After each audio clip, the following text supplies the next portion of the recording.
he just the cutest? Oh.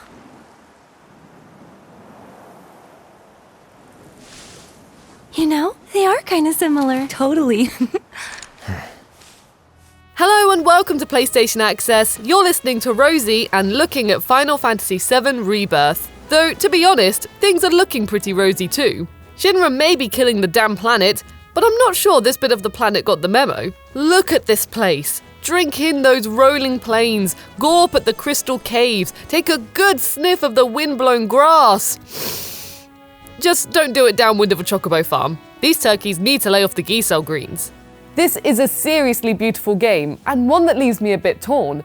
How do I talk about how much joy it's given me without spoiling it? Here's the deal. No major story details, no twists or surprises, and I'll stick to the first open world area. Everything you see here is from the same place. To give you an idea of how stuffed this game is, I spent 10 hours doing every activity here in Chapter 2, and this is just one of the several open world areas. It also explains why Rob replaced himself with an unconvincing model. Can I borrow your pen? Though I admit, the cassette player is a nice touch. Rob, have you got an entry for this list feature? I like Dr. Pepper. Of course, we all know it ain't the size of the world that matters, but what you do with it that counts. I mean, the park and ride car park outside Bath is massive, but I wouldn't set a JRPG there. Or would I? No, an open world is only as good as the life inside it. Final Fantasy has been learning this lesson for the last 15 years. There was Final Fantasy XIII, aka the toothpaste simulator, where you were in a thin tube for many hours until you were squeezed out into the open air of Grand Pulse. Final Fantasy XV added extra life to the world, a car full of lovely boys and some high-resolution fried eggs. Final Fantasy XVI added an even lovelier boy, big tick for Torgal, but shrunk the landscape to create better arenas for Clive and his rampage of revenge. Final Fantasy VII Rebirth feels like all of those games in different ways, mashed up to find the open world sweet spot. It's fun to explore in its own right, but never loses sight of its central goal, remaking and doing justice to Final Fantasy VII. So what makes it the best Final Fantasy open world yet? An important thing to understand is where Rebirth sits on the sliding scale of open worlds. Gaia isn't a free-roaming Skyrim or San Andreas, it splits into regions linked by dungeons, set pieces, and vehicle journeys. Of course, the magic is the way Square Enix went from this, some flat grass texture with the occasional threat of an evil radish turning up, to this, rich, craggy countryside as far as the eye can see, also with the occasional evil radish turning up. I love how Rebirth's director describes the transformation. He says this is what Final Fantasy VII was supposed to look like in 1997, they just didn't have the technology to show it. If the world had looked this good in 1997, we'd have dunked Square in the pond for witchcraft. And the landscape isn't just for show. Cloud is more mobile and can leapfrog fences, scramble up ledges, swim through rivers, and climb up these totally naturally occurring yellow rock outcrops. Totally natural. There are boundaries to the world, but within them it's fun to see how far you can get and whether there's stuff hiding there. You can't dismiss any scenery, as there's often treasure caches to uncover, or just a nice ledge where you can pretend you're Peter Jackson and do a slow camera pan. Ah, lovely. And that's just on foot movement. Regional chocobos have distinct abilities that give each landscape a new angle. Cliff climbing birds in Junon lead to a much more vertical map compared to Kalm, where the chocobo is gifted with swamp wading. Someone drew the short straw of the chocobo abilities. Of course, the really important thing about chocobos is that you get some really funky chocobo theme tunes.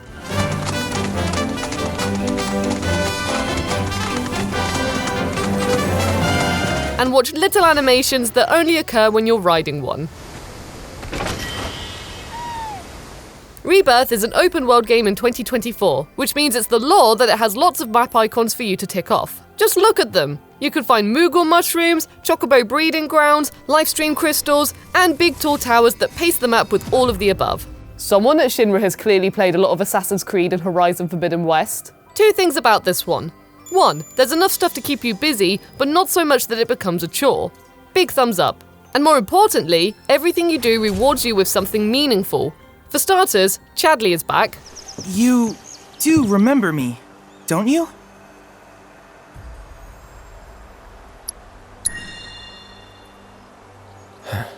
Nope.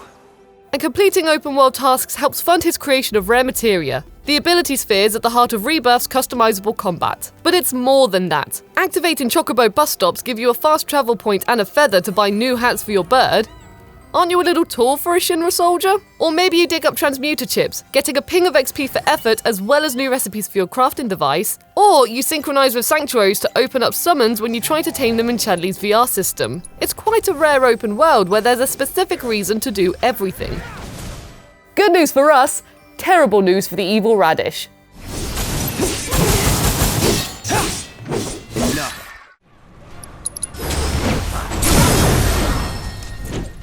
One Chadley task involves collecting fiend intel with bonus win conditions, beating a time perhaps, or preventing an enemy from escaping. But what they really are is an invitation to figure out Rebirth's combat, which instantly feels more complicated than Final Fantasy VII remakes. Makes sense, we're dealing with heroes who are 30 or 40 hours into a quest, so the game doesn't want to reset you. That would be like me starting every new week as if it was my first week on the job, making tea for the bosses and whatnot.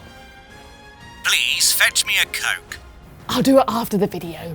Rebirth's combat has so much more going on. You've now got perfect blocks if you time them right, you unlock elemental spells that don't use magic points, which totally changes how you think about materia, and you have way more materia from the outset, including dual types that give 2 elemental spells in one. And that's not even the big feature on the back of the box.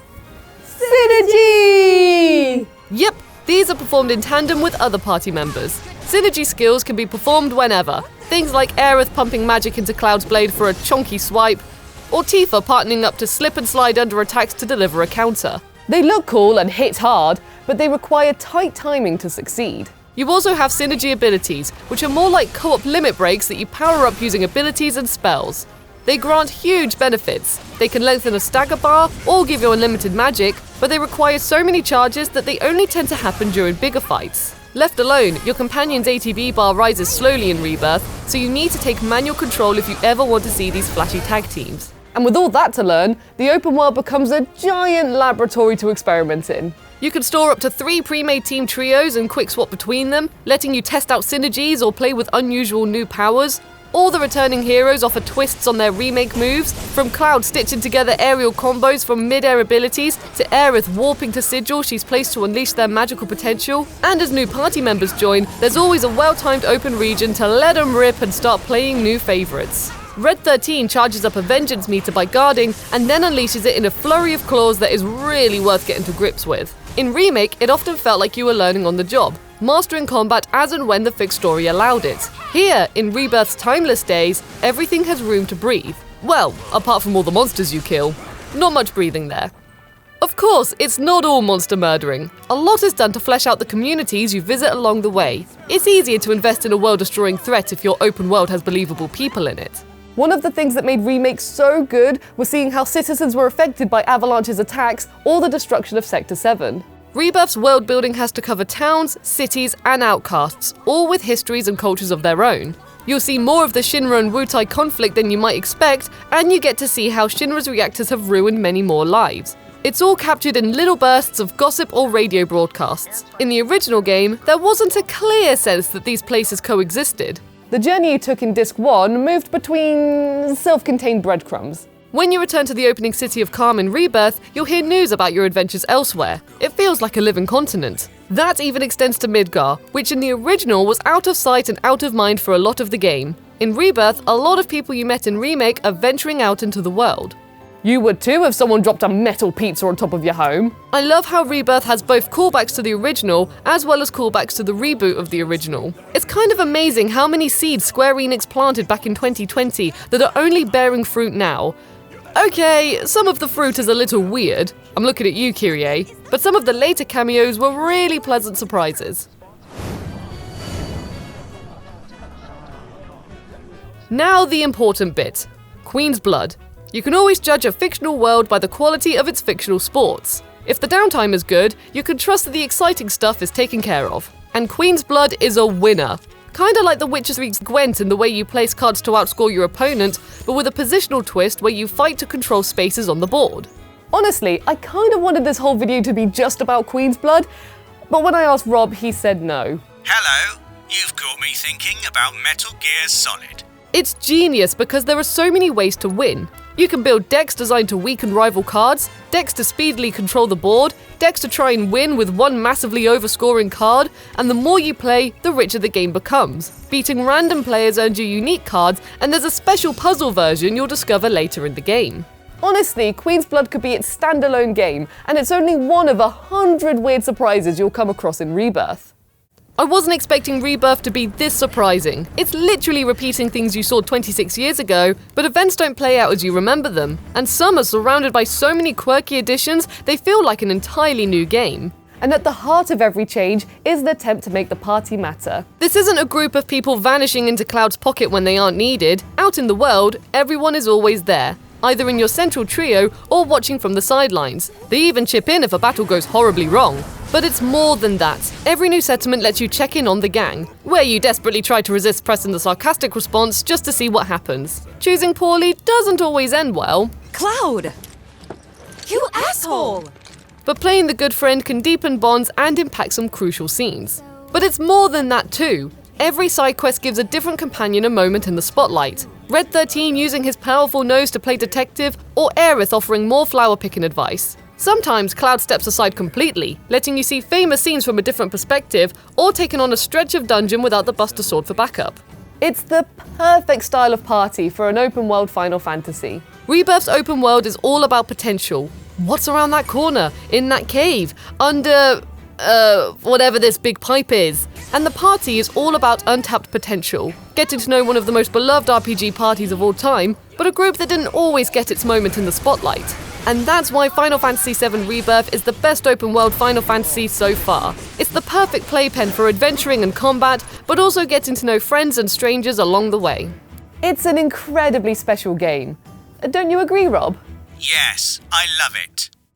So thank you for listening to these thoughts on Final Fantasy VII Rebirth. The game comes out on PS5 on the 29th of February, and you can expect much more from us in the coming weeks.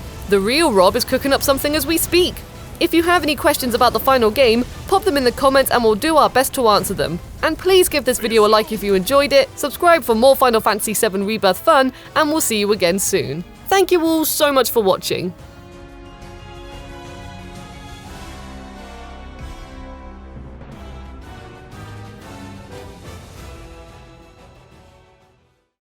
PlayStation